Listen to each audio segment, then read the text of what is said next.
गणेशाय नमः। श्री सीतारामाभ्यां नमः। श्री हनुमते नमः। श्री उमापते नमः। श्री गुरुवे नमः। सब संतन की जय जय। जय जय सीताराम। राधे श्याम। श्रीमद् भागवत महापुराण जी का महात्म्य, छठा अध्याय और श्लोक संख्या 44 से पाठ कर रहा हूँ। महत्वपूर्ण है, इसलिए यहीं से 44 से शुरू करूँ। कृष्णाय वासुदेवाय हरये परमात्मनि प्रणतः क्लेशनाशाय गोविंदाय नमो नमः। जी, जहाँ कथा हो रही है वहां के दृश्य को अपने चित्त में लाएं और सनकादि महर्षि क्या कह रहे हैं नारद बाबा जी को। नारद जी नियम से सप्ताह सुनने वाले पुरुषों के लिए नियम सुनिए। विष्णु भक्त की दीक्षा से रहित पुरुष कथा श्रवण का अधिकारी नहीं। अब ये भूत जो था धुंधकारी, इसने भी कौन सी वो देखी, पर कथा सुनी तो कल्याण होगा। पर सनकादि महर्षि ये कहते हैं कि वो अधिकारी नहीं। बात ये है कि मनुष्य को अपना जीवन किस ढंग से रखना चाहिए, उसके कर्तव्य क्या, कर्म क्या है, जीवन किस लिए है। अगर उस पथ पे नहीं है तो वो फिर क्या कथा सुने। क्योंकि पुण्य से बहुत विशेष पुण्य होने पे कथा श्रवण में चित्त लगता है।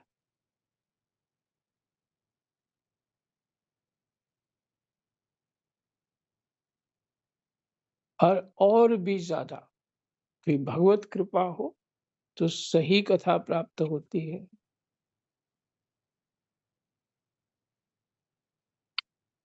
सही कथा जो हमें भगवान के प्रति हमारे चित्त को अर्पण कर दे, चित्त को लगन में लगा दे, तो सही कथा हुई।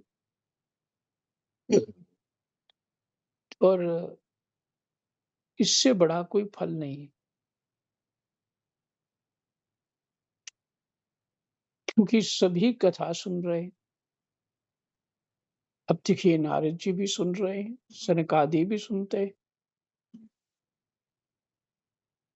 भगवान शंकर भी सुनते हैं, माता पार्वती भी सुनते हैं, ऐसे ऋषि महर्षि सब सुनते हैं, ब्रह्मा और विष्णु भी सुनते हैं। तो कथा श्रवण का अधिकारी नहीं है जो विष्णु भक्त की रहित दीक्षा से रहित है। होश में वो तो धुंधकारी भूत बन गया, वो अलग विषय हो गया। लेकिन जो होश में है प्राणी,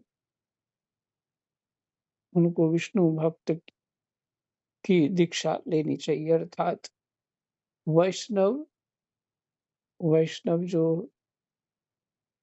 मंत्र है लेना चाहिए।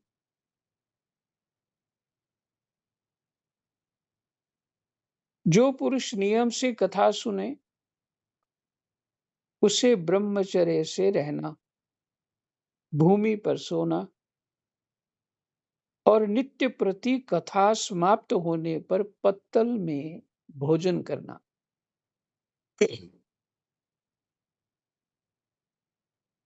लेकिन अपने चित्त को लगाने के ही सभी उपाय हैं।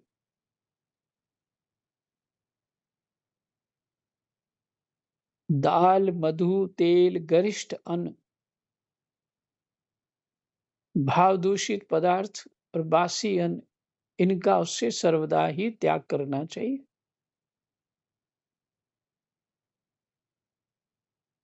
जिससे चित्त में विकार उत्पन्न हो जाए,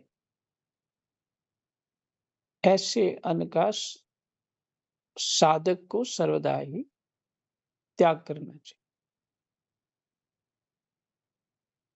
काम, क्रोध, मद, मान, मत्सर, लोभ, दंभ, मोह और द्वेष को तो अपने पास भी नहीं भटकने देना चाहिए।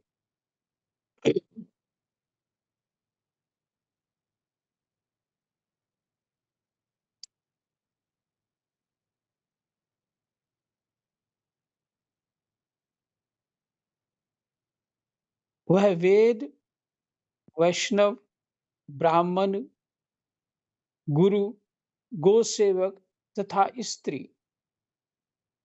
राजा और महापुरुषों की निंदा से भी बचे।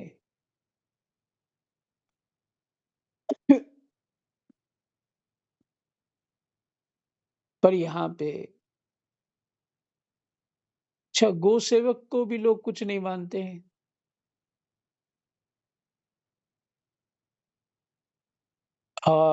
मैंने देखा कि जो गांव में, जब मैं छोटा था, शायद दूसरी तीसरी क्लास तक तो मैं गांव में था, तो वहाँ जो हमारी गाय इत्यादि चराने के लिए गांव के 4-5 लोग थे, तो उसमें सबकी गाय ले जाते थे, पूरे गांव की, और शाम को ले आते थे। तो गौ सेवक ही हुए। तो उनको जो कोई अच्छे शब्दों से लोग उनको बोलते नहीं थे। अब मुझे याद आया, मैंने डांटते ही, मोस्टली डांटते ही थे, गाय का आज दूध कम निकला, तुमने क्या कर दिया, इत्यादि। बहुत सारी बातें, आज गाय का पेट ही नहीं भरा, कहाँ ले गए थे, तो कुछ ना कुछ बोल दे। देखिए, कथा नहीं सुनेंगे तो दोष तो बनते ही जाएंगे। जीव तो अपने ही फायदे की बात सोचता है और दूसरे को दोषी बनाता है।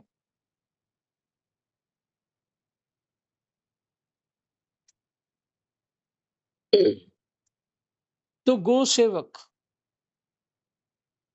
तथा स्त्री,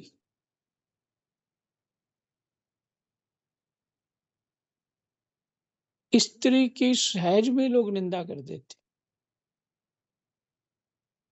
बिना विचारे ही कुछ बोल देंगे ऐसा ही। चाहे पति हो चाहे दूसरे हो, सभी ऐसे, तेरे को कुछ नहीं पता, ये आप कुछ भी बोल देंगे। गुरु नानक देव जी कहते हैं, नन्ना नार न निंदिए जिन जन में राजा। गुरुवाणी का शब्द है, शास्त्र भी वही कह रहा है। राजा, राजा का तो दोष हम निकालते ही रहते। महापुरुषों की निंदा से बचें। हमें तो पुरुष का ही ज्ञान नहीं है, तो महापुरुषों की उस निंदा से बचेंगे कैसे? अर्थात पुरुष का धर्म ही क्या है, तो महापुरुषों के धर्म को कैसे समझ पाएंगे, तो उनके आदर कैसे कर पाएंगे?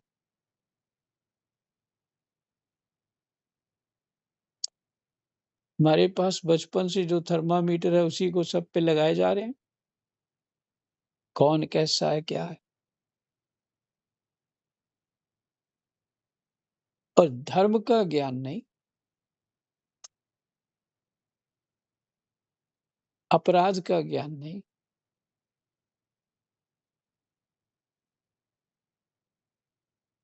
सुख ही हमारा लक्ष्य है।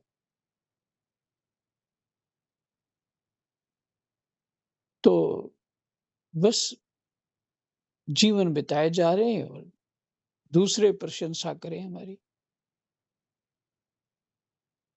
और वही जो पीछे कह रहा था, अहम की पुष्टि। भगवान जी को अगरबत्ती का धुआं भी दिखा देना, उसमें भी हम अहम की पुष्टि चाहते हैं।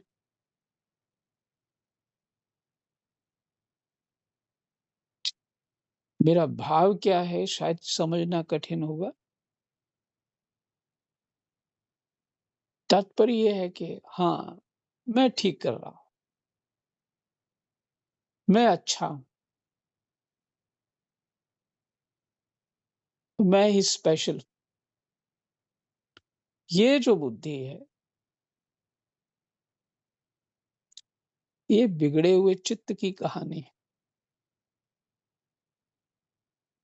जो धर्म को नहीं जानता, जो शास्त्र को नहीं जानता,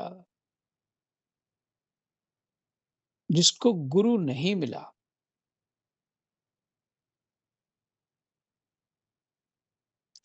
भले गुरु बना लिए, गुरु धारण कर लिया, मंत्र भी ले लिया,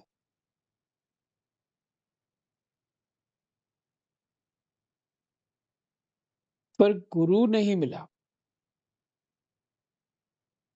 कि गुरु ने जो बताना था, जो समझाना था, वो तो समझ ही नहीं पाए।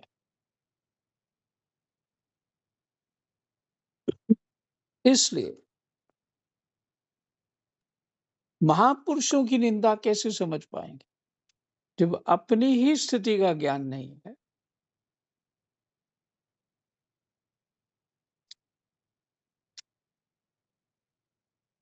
फिर कहते हैं नियम से कथा सुनने वाले पुरुष को रजस्वला स्त्री अंत्यज मलेच्छ पतित गायत्रीहीन द्विज। गायत्री तीनों को करनी चाहिए, वैश्य, क्षत्रिय और ब्राह्मण को। ब्राह्मण को तो नियम है कि उसके बिना रहना नहीं चाहिए। तो कहते गायत्रीहीन जो है, इसलिए शिखा जो आवश्यक होती है, तो यज्ञ पवित्र आवश्यक होता है। और यही कारण था कि मुसलमानों ने, विदेशियों ने, विधर्मियों ने, अंग्रेजों ने, वो भी विधर्मी हैं, उन्होंने सबने हमारे शिखा और सूत्र पे ही प्रहार किया। और अब हम ना घर के ना घाट के।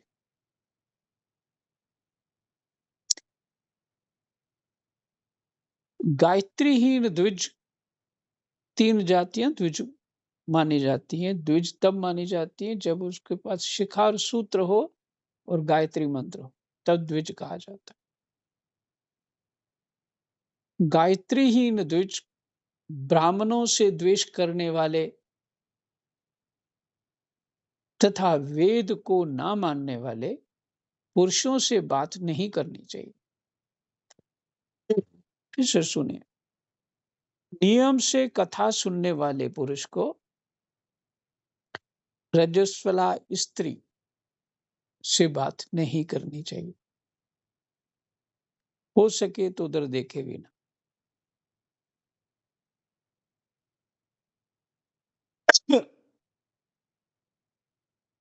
अंत्यज, अंत्यज होता है जो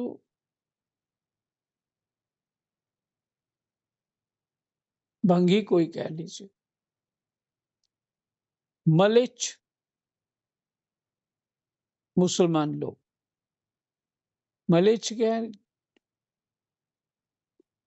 वो आप जो इनकी बातें मुसलमानों की समझेंगे तो आपको तो उल्टी आ जाएगी।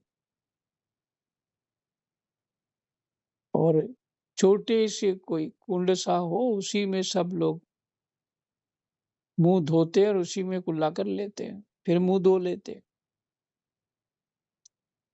रोटी पे तो ज़रूर थूकना है, पवित्र हो गई है।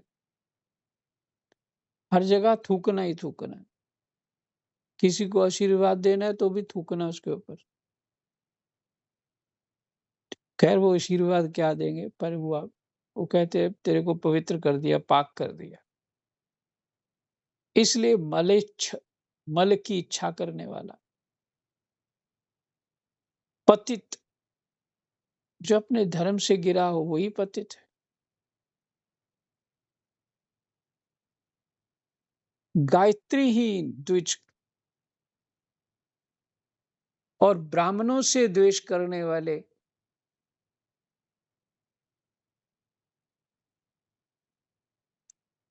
तथा वेद को ना मानने वाले पुरुषों से बात नहीं करनी चाहिए। अच्छा, वो बात करेंगे भी, क्यों नहीं करनी चाहिए? तुम्हारी श्रद्धा बिगाड़ देंगे वो, कोई ऐसी बात बोल के। और ऐसे लोग अगर हो भी जाए तो कहते शुद्धि कैसे होगी? तो बाबा बताते थे कि यदि मुसलमान की शक्ल भी दिख जाए तो सूर्य का दर्शन करना चाहिए तत्काल, और फिर उसको नहीं देखना चाहिए। अब हम अपने दफ्तर जाएंगे तो वहां मुसलमान ही बैठे हुए हैं, और हमारे पास चपरासी बोले गिलास का पानी इसको पिलाओ, एक पानी पिलाओ, गिलास लाओ, तो वो वही गिलास उस सबका होगा।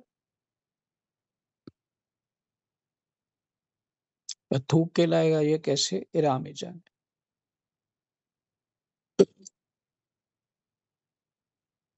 तो कहते हैं नहीं करनी चाहिए बात। अब कोई कहे ये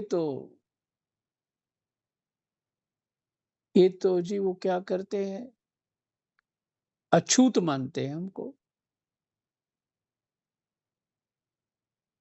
पर मैंने कल ही आपसे चर्चा करी थी, इतना सब होते हुए भी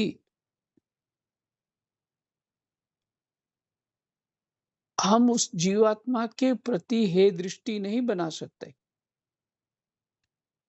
हम उसके अवगुणों से बच सकते, हमारा अधिकार बस इतना।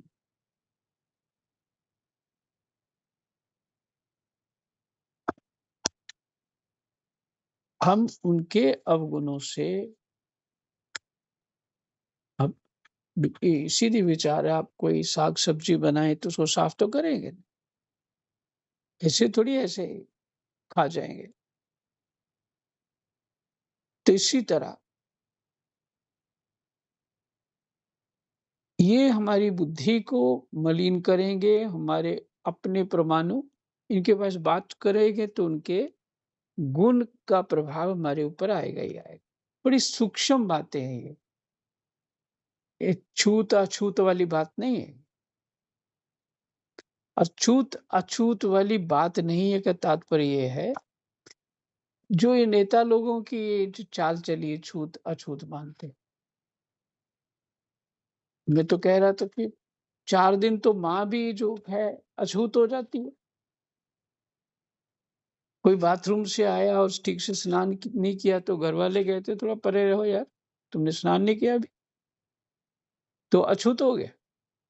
अरे ये व्यवस्था है, उसमें उसका पालन करना है। हम्म, आप हृदय से उसको अच्छा मानो, लेकिन एक व्यवहार जो होना चाहिए वैसा ही वो होना चाहिए। वो सबके अपने अपने कर्तव्य कर्म। कोई भी व्यक्ति जिस कर्म में जहां पे खड़ा है ना, बस उसके अनुसार पालन करे। गीता जी यही कह रही है, उसको वहीं से प्राप्ति हो जाएगी। फल भेद नहीं। फल में कोई भेद नहीं है, शास्त्र नहीं करता फल में भेद। व्यवहार में भेद है, व्यवहार सबके अच्छे के लिए है।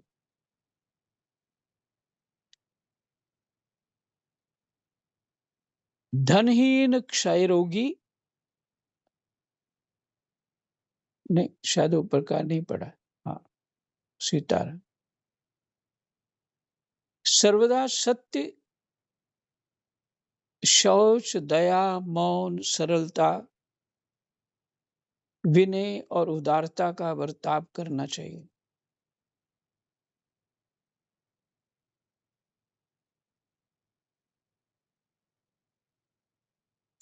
धनहीन क्षय रोगी, किसी अन्य रोग से पीड़ित, भाग्यहीन, पापी, पुत्रहीन और मुमुक्षु भी यह कथा श्रवण करे।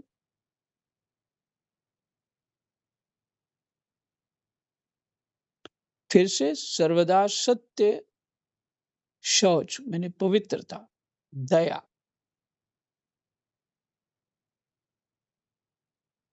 दया क्या होती है उसको भी समझना आवश्यक है। और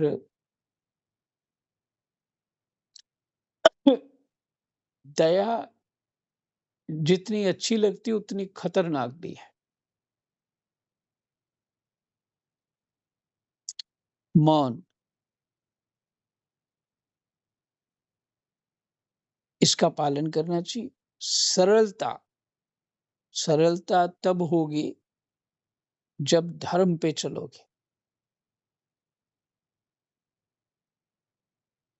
व्यापारी बने रहोगे तो दया नहीं होगी। व्यापारी बने रहोगे तो सरलता नहीं आएगी,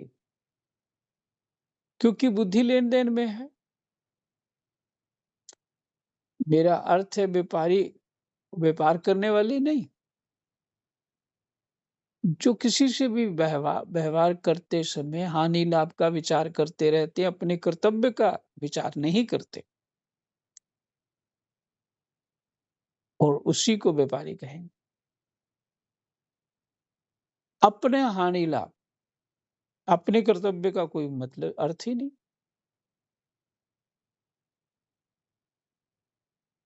वो उसको नहीं, तो सरलता कहाँ से आ जाएगी? न साधना करी, न सत्पुरुषों की सेवा करी, न उनका संग किया, तो सरलता कहाँ से आ जाएगी? सरलता के लिए बहुत कुछ चाहिए, बहुत कुछ चाहिए, जन्म जन्म चाहिए, फिर सरलता आएगी।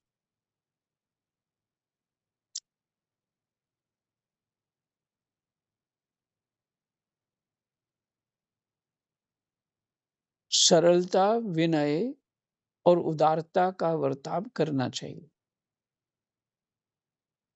विनय विनय विनय में नम्र होकर रहना चाहिए। एक कथा के समय के नियम है। धनहीन, क्षयरोगी, किसी अन्य रोग से पीड़ित, भाग्यहीन, पापी, पुत्रहीन और मुमुक्षु भी यह कथा श्रवण करे। भगवत जी को सुन लो, बार बार तर्पण हो गया जी आपका। लेकिन तर्पण तो हो गया, फिर भी तर्पण करना चाहिए।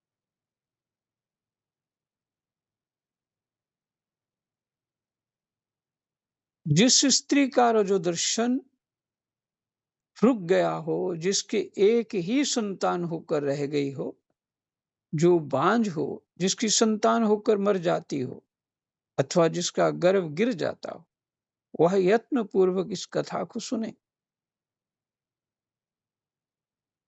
ये सब यदि विधिवत कथा सुने तो इन्हें अक्षय फल की प्राप्ति हो सकती है। ये अत्युत्तम दिव्य कथा करोड़ों यज्ञों का फल देने वाली है।